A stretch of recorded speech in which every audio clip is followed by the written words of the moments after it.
Guys, আজকে আমার ঝাল ঝাল ভর্তা খেতে মন চাইছে, তাই আমি কি করছি, আজকে নিজে নিজে ভর্তা বানাইছি। আপনাদের সাথে একটু শেয়ার করি।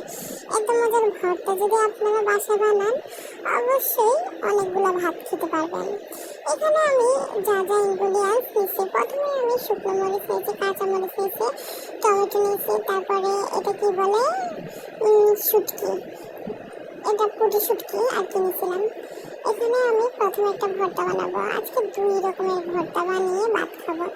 এখানে আমি চেপা, এটাকে কি বল, ইঁদুর শুটকি নিচ্ছি। ফার্স্টে ইঁদুর শুটকির ভর্তাটা বানাবো। এটা একটা টমেটো দিয়ে ইঁদুর শুটকির ভর্তা বানাইছি, এটা যে এত মজা হয়েছে কি বলবো। আর দেখেন এখানে আমি ধনিয়া পাতা নিচ্ছি। ধনিয়া পাতার সিজনে যদি ধনিয়া পাতা না দিই তাহলে কেমন লাগে কি বলেন আপনারা। এই দেখেন কতটা লোভনীয় হয়েছে ভর্তাটা, বানাই ফেলছি একটা ভর্তা।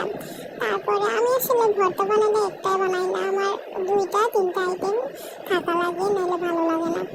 তারপর এখানে আমি আবার ওই পুঁটি শুটকির ভর্তা বানাবো, এটার জন্য এখানে শুকনো মরিচ দিয়ে দিচ্ছি। ওইটা কাঁচা মরিচ দিয়ে বানিয়েছি, এটা শুকনো মরিচ দিয়ে বানিয়েছিলাম। এটা শুকনো মরিচ দিয়ে এত টেস্ট হয় কি বলবো, আপনারা এইভাবে বাসায় অবশ্যই বানিয়ে দেখবেন, খেতে যে কত মজা। তারপর এখানে আমি একটু শুটকিগুলো ভালো করে ধুয়ে নিয়েছি, ধোয়ার পর এখানে আমি বাটবো। আর এখানে আমি একটু রোনো দিচ্ছিলাম, আর পেস্ট আছে। তারপরে এখানে আর ধনিয়া পাতা, সিজনে তো ধনিয়া পাতা থাকা লাগে।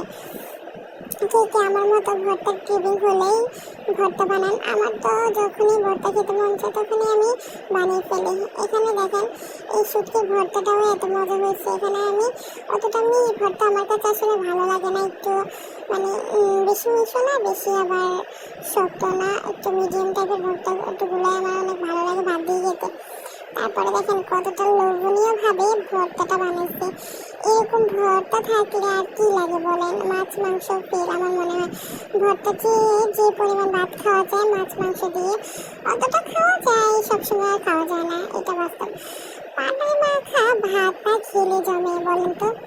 আমি এখানে ভর্তা বেটে নিলাম, আর গরম গরম ভাতও এখানে দেখে আমার হয়ে গেছে, তাই আমি কি করছি, ভাতও নিয়ে ভর্তা দিয়ে মেখে কি বলবো অমৃত, এত মজা লাগছে।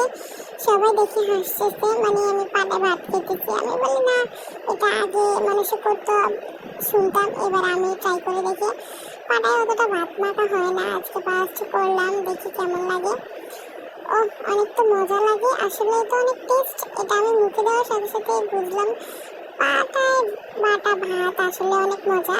এটা খুব শুনতাম কিন্তু কোনোদিনও খাই নাই, আজকে প্রথম খেলাম, অনেক মজা লাগছে। আমি তো প্রতি সময় ভর্তা বানালে এবার পাটায় ভাত খাবো, সেই টেস্ট। আপনাদের যদি খাওয়াইতে পারতাম তাহলে বুঝতেন কতটা মজা হয়েছে আমার ভর্তাগুলো।